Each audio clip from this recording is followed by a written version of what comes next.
I am reviewing the background of all of these violence against the students in Bangladesh.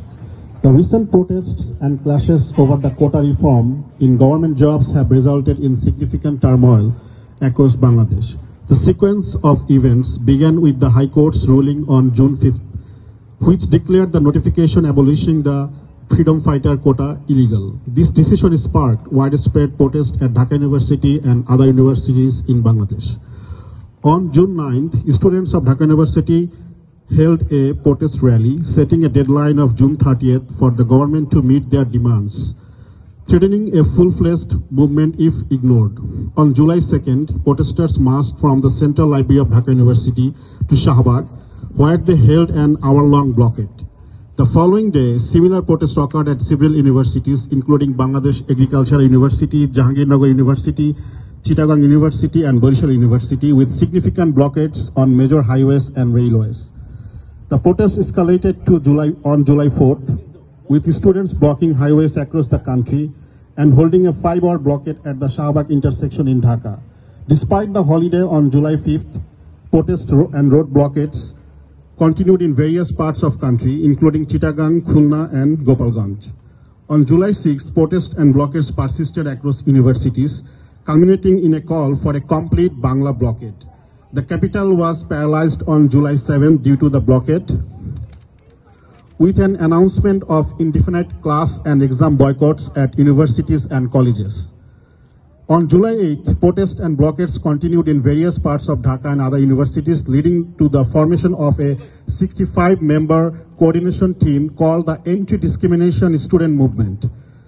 The following day, students applied to stay the High Court verdict, lifting blockades after 4 hours and announcing a nationwide dawn to dusk blockade. On July 10th, the Appellate Division ordered a status quo on the quota issue for 4 weeks, while protests and demanding quota reform continued. On July 11th, the Awami League General Secretary criticized the quota activists, and the Home Minister commented on students crossing limits. Despite police obstructions, protests continued. On July 12th, protests persisted at various universities despite the holiday.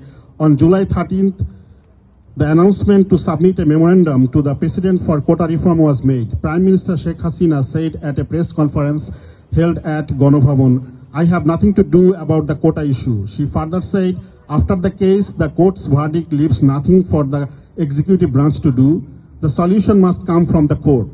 In response to another question, Sheikh Hasina said, if the descendants of freedom fighters do not get it, then will the descendants of collaborators get jobs? This insult prompted midnight protest at Dhaka University. Clashes between the Student League and protesters at Dhaka University on July 15 resulted in 297 injuries treated at Dhaka Medical College. The following day saw massive protest clashes across the country with 6 deaths reported. Abu Saeed was the first martyr from Rangpur on July 15th. On July 17th, Student League leaders were expelled from Dhaka University by the movement students. Nationwide resistance, violence, and shootings on July 8th resulted in 27 deaths. On July 19th, widespread clashes and shootings arson during the complete shutdown led to 44 deaths in Dhaka and 56 across the country. The total number of deaths over these 3 days reached 103. Curfew was imposed on July 20th with the army deployed and a general holiday announced. Clashes in various parts of the capital resulted in more 26 deaths. On July 21st, the Supreme Court nullified the High Court's verdict on the reinstatement of quotas. The death toll over 5 days increased to 174. On July 23rd, the notification for quota reform was issued. The total number of deaths reached 197. 8 new deaths were reported on July 24th. 4 more people died while receiving treatment after being injured in clashes, bringing the total number of deaths related to the quota reform movement to 201 on July 24th. So next we will have some slogans. So is there any volunteer who can chime the slogan?